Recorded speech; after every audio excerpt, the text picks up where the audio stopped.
এ কি সম্রাট শাহজাহান নাকি? ৩,০০০ লোক গিয়ে সেই তদন্তকারী আধিকারিকদের উপর আক্রমণ করে।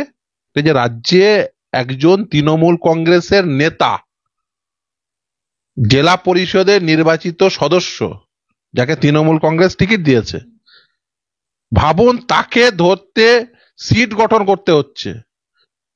এবং সে এমন সাম্রাজ্য সে কায়েম করে রেখেছে যে তার বাড়িতে তদন্তকারী আধিকারিক গেলে ৩,০০০ লোক গিয়ে সেই তদন্তকারী আধিকারিকদের উপর আক্রমণ করে, তারা সরকারি আধিকারিককে কাজে বাধা দেয়।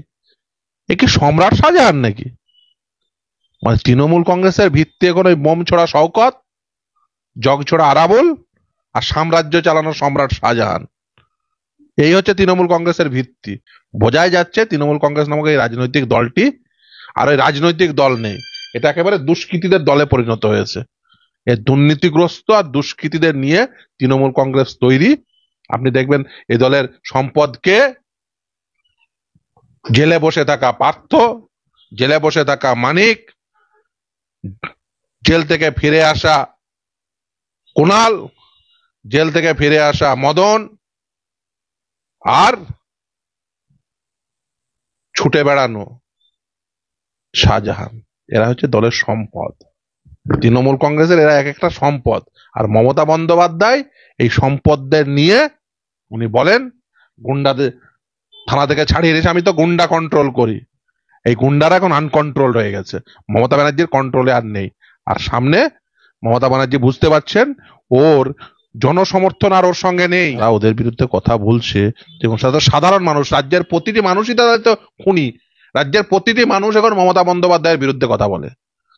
সাধারণ খেটে খাওয়া মানুষ সকলে এখন মমতা বন্দ্যোপাধ্যায়ের বিরুদ্ধে কথা বলে। কারণ মমতা বন্দ্যোপাধ্যায় আর রাজ্যের সাধারণ মানুষের জন্য নয়। মমতা বন্দ্যোপাধ্যায় কাদের জন্য আছে? মমতা বন্দ্যোপাধ্যায় জেলে যাওয়া বালুর জন্য আছে। মমতা বন্দ্যোপাধ্যায় কাদের জন্য আছে? মমতা বন্দ্যোপাধ্যায় বোম ছড়া শওকত আর জগ ছড়া আরাবুলদের জন্য আছে। মমতা বন্দ্যোপাধ্যায় সাধারণ মানুষের জন্য নেই। শুধু আইনজীবী দেখা পাচ্ছেন তা নয়, শাহজাহানের কণ্ঠ তো শুনছেন। সে বসে বসে ফোন দিচ্ছে, ফোন ইন দিচ্ছে, বসে বসে সংবাদপত্রকে তার ভয়েস শোনাচ্ছে, বার্তা দিচ্ছে, মহারাজের মতো বার্তা দিচ্ছে। মহারানীর রাজত্বে মহারাজ। হ্যাঁ, সে তো অবশ্যই বাদশাহ হবে না, কে হবে? উনি যে মহারানী, ওনার বৃহৎ সাম্রাজ্য, ফলে ওই ছোট ছোট এরকম সাম্রাজ্য তৈরি করেছেন এরকম বাদশারা। ভাঙড়ের বাদশাহ, ক্যানিং এর বাদশাহ, সন্দেশখালীর বাদশাহ। যখন স্বৈরাচারী শাসক শাসন করে এই ধরনেরই অব্যবস্থা তৈরি হয়। তাই রাজ্যের মানুষকে আহ্বান করব, সামনে লোকসভা নির্বাচন, তারপরে বিধানসভা নির্বাচন। লোকসভা নির্বাচনে আপনারা এদের শিক্ষা দিন, তারপরে বিধানসভা নির্বাচনে এদের শিক্ষাটাই সম্পূর্ণ করবে। মুখ্যমন্ত্রী যে পরিবার যা যা যা ভাষণ দেয়, ওর কারোর কাছে শিক্ষার দরকার নেই।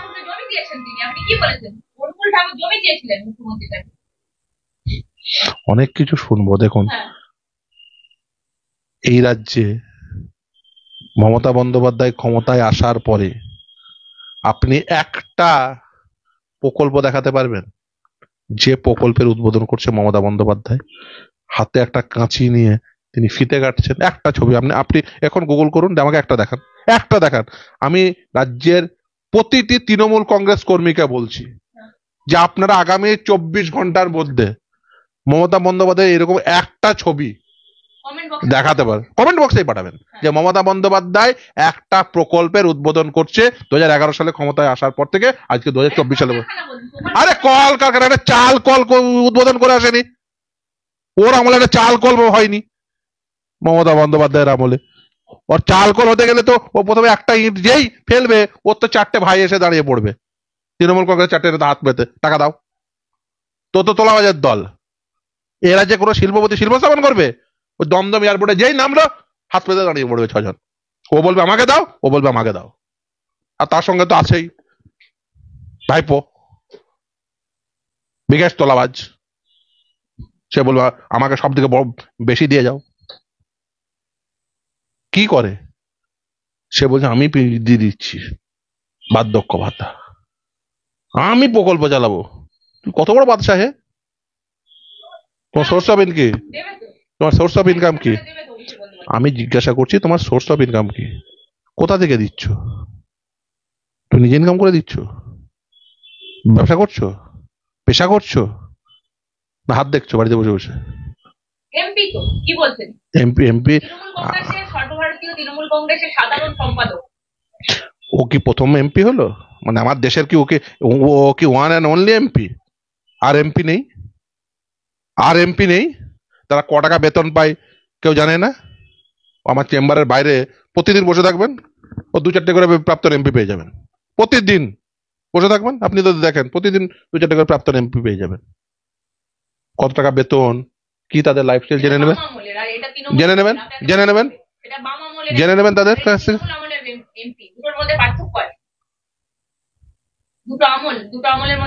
মানে তৃণমূলের এই এমপি কি মানে 50 গুণ বেতন পায় না 500 গুণ পায়? মানে তৃণমূল কংগ্রেস বলে স্পেশাল ফেসিলিটি তাদের।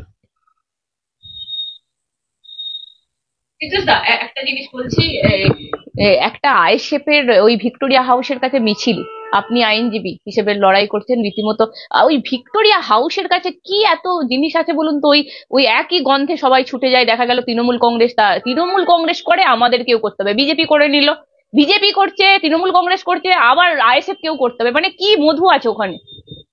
দেখুন, এটা তৃণমূল কংগ্রেস ওখানে চাই, তৃণমূল কংগ্রেস ছাড়া আর কেউ মিছিল করবে না।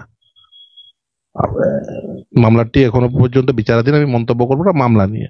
কিন্তু আমি একটা কথা অবশ্যই বলবো, সেটা হচ্ছে যে তৃণমূল কংগ্রেসের নেত্রী মহারানীর মতো ওখানে দাঁড়িয়ে দাঁড়িয়ে ভাষণ দেবেন, আর সকল রাজ্যবাসীকে প্রজাদের মতো শুনতে হবে, এবং ওটাই একমাত্র চিত্র থাকবে পিছনে গ্লোব নিয়ে, বিশ্ব বাংলার মহারানী অ্যাড্রেস করছেন তার প্রজাদের, এই ছবিটাই থাকবে। মহারানী, গণতন্ত্র নেই। কেন তৃণমূল কংগ্রেস করলে অন্য কেন দল পাবে না? কেন ভিক্টোরিয়া হাউসের সামনে শুধু তৃণমূল কংগ্রেসে কি ওকে ঠিকানা নিয়েছে নাকি? জুলাইয়ের মর্ম আপনারা বোঝেন? শহীদের মর্ম কি করে বুঝবেন আপনারা? শহীদের ওখানে শহীদ দিবস পালিত হয়। দেখুন, গত বছর আইএসএফ এর ফাউন্ডেশন দিয়ে তৃণমূল কংগ্রেস প্রথম কথা ঝামেলা করেছিল। যদি মানে শহীদের মর্ম সত্যি সত্যি বুঝতে হয়, তাহলে ওই মঞ্চে দাঁড়িয়ে পাগলু ডান্স করতে নেই। শহীদের মর্ম বুঝেন? শহীদের মর্ম বুঝতে হলে ধর্মচলা চত্ব হয়। কি কি গান বাজাতে বাজাতে আসে, কি গান বাজাতে বাজাতে আসে? আপনাদের তো এখন সুবিধা হয়েছে, হাতে ক্যামেরা আছে। তৃণমূল কংগ্রেসে যারা আসে, এখনই তৃণমূল কংগ্রেসে যে কাউকে ধরুন দিয়ে জিজ্ঞাসা করবেন যে তোমাদের এই যে শহীদ দিবস পালন করা হয় কিসের জন্য? আচ্ছা বলো তো, তাদের মধ্যে 5 জনের নাম বলো, কজন মারা গেছে সেটা বলো, বলতে পারবে না।